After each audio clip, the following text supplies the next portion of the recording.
I mean, listen, this movie is for them. You know, it's both Jake and I are like that. When we play something, it's mostly it's a very limited audience that are our hardest judges and critics, and we want to do right by them. You know, we want them to be able to recognize themselves and their experience in that. Because look, I know not all interpreters carried their soldier for 3 weeks, or not all soldiers had to mortgage their house and go back because they just weren't able to.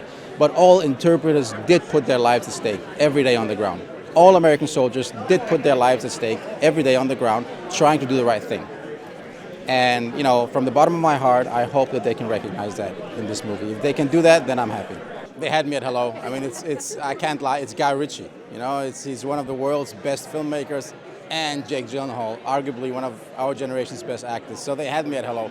But then on top of that, I must say that, I mean, from the bottom of my heart, I'm so proud to be part of this project, you know, because beside it being like this big banger of an action movie that just keeps you entertained and keeps you like on the edge of the seat from start to finish, it has this beautiful message, man. You know, in these times of so much noise and everybody's telling us about all the things that divide us, you have these two men from very different cultures. They don't even like each other to begin with.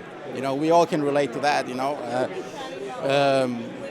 But as the story unfolds, you realize that there's just so much more that unite us in life as human beings of this planet, you know, that all of us, I brought my son today because otherwise I wouldn't be able to enjoy this moment, you know.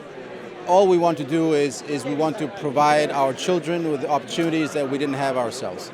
We want to be able to have a safe space to love our families and the people around us, you know, and that's the essence of being human. And America is like, when, as a foreigner, you know, America's always been this cultural and his light of beacon and light of hope. And you know, Jake usually says it's like a country of reluctant heroes, which I think is true. And I think in these times of a lot of noise, we tend to forget that. So I love this message of unity and a reminder of just that most of us just want to do good. We just forget, you know. It's a bond it's mostly based on necessity to start with. You know, they're stuck together. It's an arranged marriage, you know. But they also respect each other. They both can understand and feel that the other guy knows what he's doing.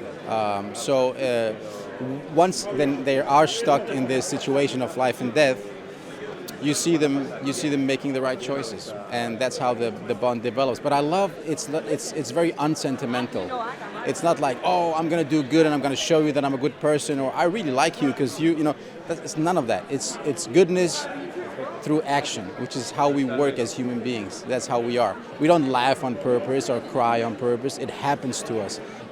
Our emotions come through the cracks despite of ourselves, and that's how their relationship is. It's hard to say what was most challenging. I just enjoyed it because I love the physical stuff. You know, I think that's kind of a cheat code. We pretend it's hard, but the harder it is physically, it kind of makes the acting easier. So I think maybe the most challenging part was the first week, adjusting to the set and adjusting to Guy's way of working. But once you found out how that works, it kind of became one of the best experiences I've ever had creatively.